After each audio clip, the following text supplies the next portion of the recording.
In terms of the environmental allergies immune system, this is how I think of it.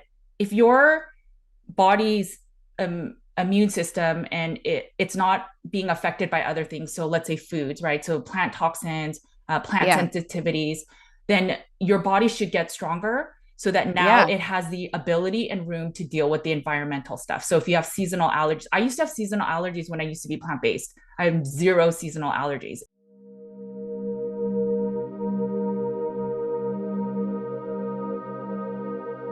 When you're dealing with something other than food, that's why it's not happening. And that's where I think carnivore becomes a band-aid. And I mean, I am a carnivore nutritionist. I believe in carnivore. Mm. It's healed me so much. It's why I don't think the fruit and honey stuff is ideal. But I have to be honest for my patients and clients of there is a point where carnivore only works to a certain point and then you have to look further. I don't think it means that Mm. you have to Mm. remove carnivore as a healing mechanism. You may be able to become like ketovore or a carnivore plus some plants over time.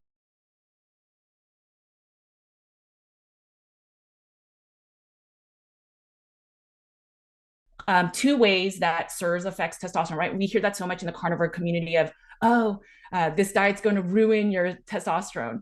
And one, if you eat sufficient fat, that should benefit it. But one thing is, so testosterone, once it comes into the body, CIRS increases your aromatase enzyme. And for men, especially when you are even taking exogenous hormones or the testosterone, it will convert a lot of the testosterone to estrogen because of that aromatase. So, Mm. how do we know that some of the men are not suffering from CIRS, which is then converting their testosterone to estrogen? And it's not that they're just low on T because of the diet.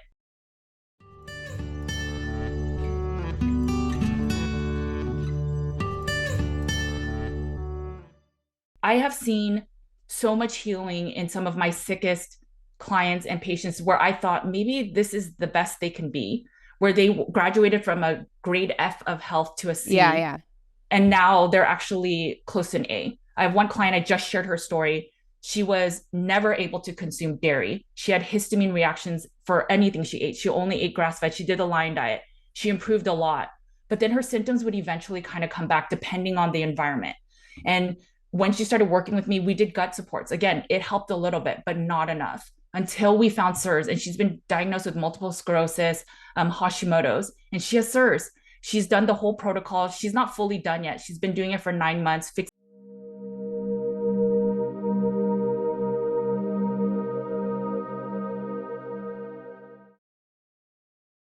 the environment so the home is safe and not water damaged.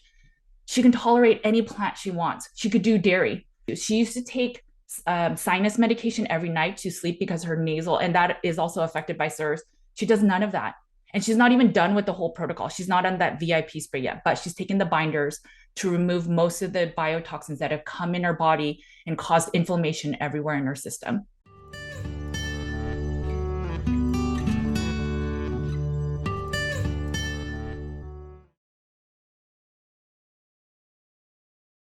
So if you are part of that 20% of the genetic susceptibility, it won't go away. So it doesn't know how to remove it Okay. because the adaptive side.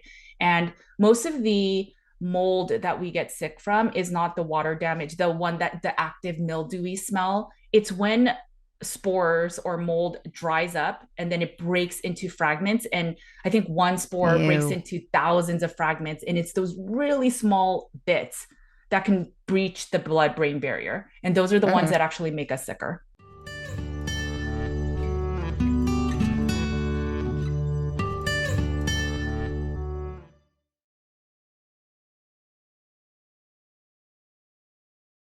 DoctorsToTrust.com, the world's #1 site for short annotated nutrition videos, 100% free.